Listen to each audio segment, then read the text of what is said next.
Welcome to God's Favourite Shepherds, a collection of 39 short stories rounding out the lives of mainly lesser-known Bible characters, with many of the stories ending with a short quiz.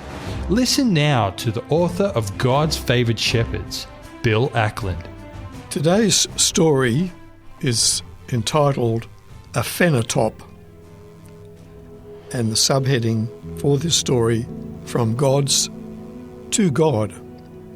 And this story is based on Genesis chapters 41 and 50 and Exodus 12. When I was very young, my grandfather told me I was living in a special time in my country's history. The land was producing such large harvests, we wondered where it could all be stored. "We have no need to worry," Grandfather said, "for Joseph will take care of all that." I wondered who this Joseph was. I learnt that he was once a prisoner. He had told the meaning of two amazing dreams the king had that all the wise men of the land could not understand. Because he did, that Joseph had been made ruler of our country next to Pharaoh. More than that, he had plans as to what was the best thing to do with all the grain and other crops our country would produce for 7 years. That was very important, for Joseph had told Pharaoh that following 7 years of the best harvest we had ever seen, there would be 7 years of drought, a drought so severe that not a thing would grow. However, that did not worry me too much then, for I had seen only 5 winters and I spent my days playing with my friends. I am writing now many years later. Much has changed in our country. The land of Egypt, Joseph the governor, who had saved our country from ruin by wisely storing all the large surplus of crops, had brought his father and all his 11 brothers' families to Egypt. Pharaoh had said they could settle in one of the best parts of our country, the province of Goshen. That Pharaoh had died, as had Joseph. The new Pharaoh was fearful that the children of Israel, as Joseph's extended family were called, would rise up against us and take over Egypt. I had established my home and plot of farmland very close to where these foreigners lived. I had come to know some of them very well and was shocked one day to learn that all these people were to be made slaves to Pharaoh and all of Egypt. I hope Pharaoh doesn't hear what I'm about to say, but I believe he has been far too harsh with these people.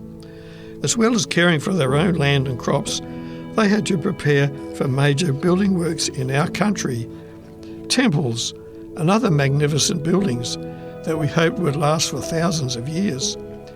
Many countries have slaves, but my view is that to get the best out of them, they have to be treated like human beings and not like work animals such as donkeys and oxen. I just wonder what the future holds for these people and for the country of Egypt. I am an old man now, so the future is hidden from my eyes. I am Aphenatop's great-grandson. I will not tell you my name, for this is his story, and I am merely completing what he started to tell many years ago. As Aphenatop said, the children of Israel were made slaves years ago. Understandably, they did not like this kind of life, especially since Pharaoh had made their lives almost unbearable by ordering them to find the materials to make the bricks, which was the main work they did. However, a series of terrible disasters has come upon our country this very year as I complete this story. So many plagues have devastated our country. Instead of the many trees that grew throughout Egypt, there are now only giant wooden splinters sticking up out of the ground. Locusts ate everything that could be eaten, and we are despairing that we will all die if these plagues continue.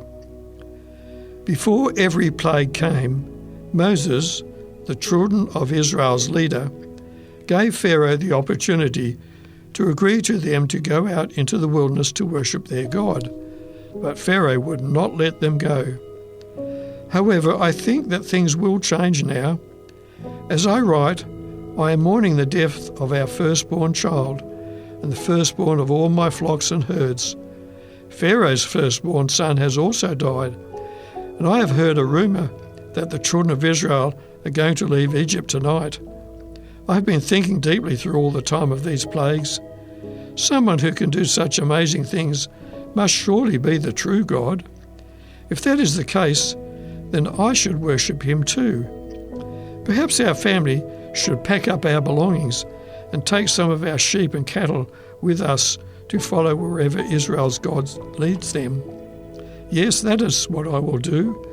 So I must put my quill down now, fold up the parchment that Aphenatop commenced many years ago, and lead my family into a new and unknown future. Here is a brief quiz for you to do. What is the name of the country where this story happened? What other people group lived among Aphenatop's people?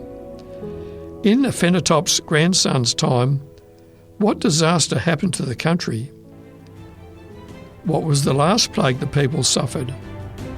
Did Aphenatop's great-grandson stay in his country? You've been listening to God's Favoured Shepherds, a book with 39 short stories rounding out the lives of mainly lesser-known Bible characters. If you have any comments or questions, or to obtain a copy of this book, give us a call within Australia on 02 4973 3456 or send an email to radio@3abnaustralia.org.au. We'd love to hear from you.